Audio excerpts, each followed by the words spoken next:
Life doesn't always go the way we plan, does it? Something unexpected happens. We hear bad news. There is trouble at work. Cars break down. Family members say things or do things that hurt us. There have been diets that haven't worked, jobs, relationships, and so much more. You've likely been really disappointed, sad, or even depressed. You could be feeling that way right now.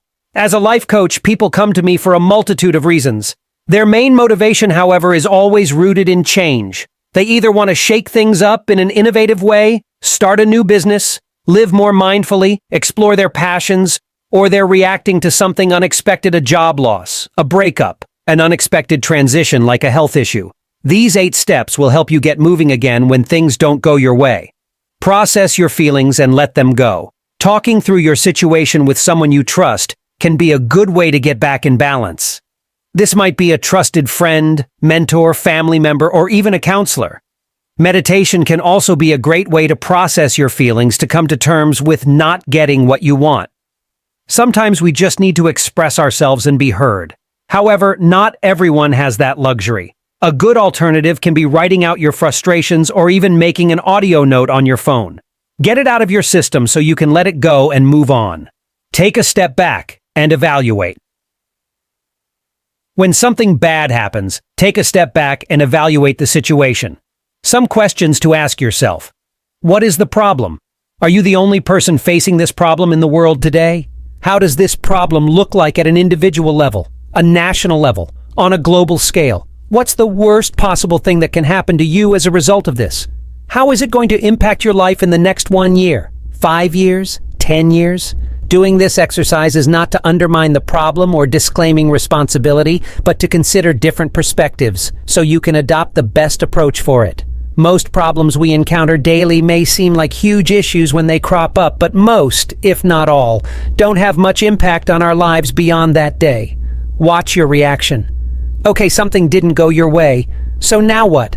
Are you making it mean something bigger than it is?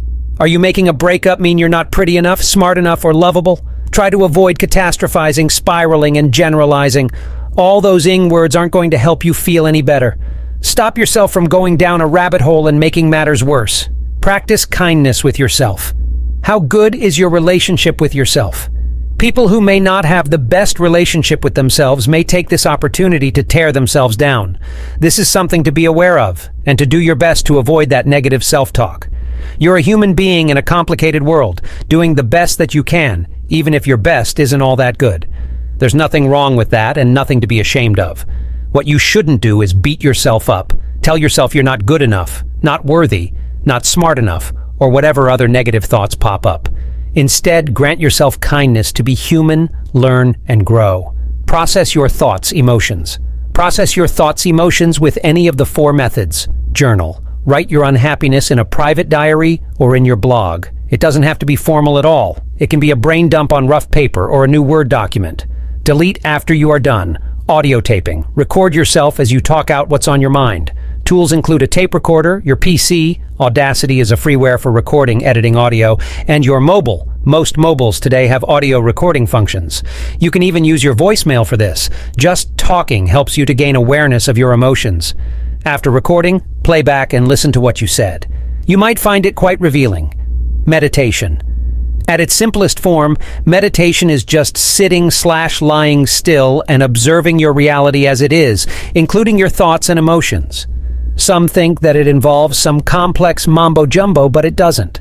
Talking to someone. Talking about it with someone helps you work through the issue. It also gets you an alternate viewpoint and consider it from a different angle. Give yourself some love. Be kind and gentle with yourself when things don't go your way. You encountered a setback. While you work through these steps to help you deal with not getting what you want, take time for self-care. Soak in a bath. Listen to your favorite music. Sleep. And take time for yourself. Nurture yourself like you would a child who's hurt. Acknowledge your thoughts. Don't resist your thoughts, but acknowledge them. This includes both positive and negative thoughts. By acknowledging, I mean recognizing these thoughts exist. So if, say, you have a thought that says, "Wow, I'm so stupid," acknowledge that.